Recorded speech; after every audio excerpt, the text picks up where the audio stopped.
বাংলাদেশে তো সবসময় খেলা পাগল দেশ। এদেশের মানুষ একটু বিনোদন পেলেই হয়। খেলাটাকে ঈদের চেয়ে বেশি বড় উৎসব মনে হচ্ছে খেলার উৎসবটা। ঘরে ঘরে বাচ্চাদের, বয়স্কদের খাওয়া দাওয়া ছেড়ে দিয়ে সবাই টেবিলের সামনে রাত পর্যন্ত, হ্যাঁ, মাঠে। আমি নিজেও প্রজেক্টর কেটে দিয়েছি আমার মহল্লায়।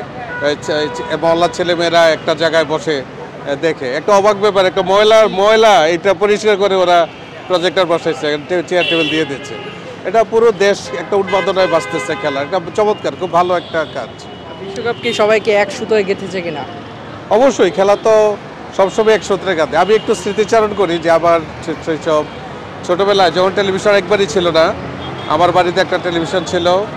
এই টেলিভিশনটা একবার আমরা উঠানে দিলাম, হঠাৎ বিদ্যুৎ চলে গেল।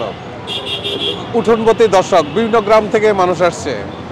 হঠাৎ করে মানুষ চাঁদা ধরা শুরু করলো। চাঁদা ধরে বাজার থেকে এই দর্শকরাই, বিভিন্ন এলাকার মানুষ, ওরাই বাজার থেকে ব্যাটারি নিয়ে আসছে এবং ব্যাটারি দিয়ে চললো। শুরু হলো তুফান, ঝড় এবং বৃষ্টি এবং ঝড়। এই ঝড় এবং বৃষ্টির মধ্যে বসে বসে মানুষ খেলা দেখলো সারা রাত। ওর এবার যতন খেলা চললো।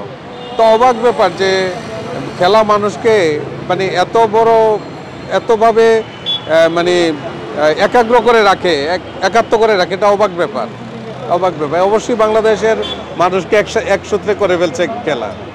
সংবাদ, ফিচার ও অনুষ্ঠানের জন্য ভিজিট করুন সংবাদ প্রকাশের ওয়েবসাইট এবং যুক্ত থাকুন ফেসবুক পেজ ও ইউটিউব চ্যানেলের সঙ্গে।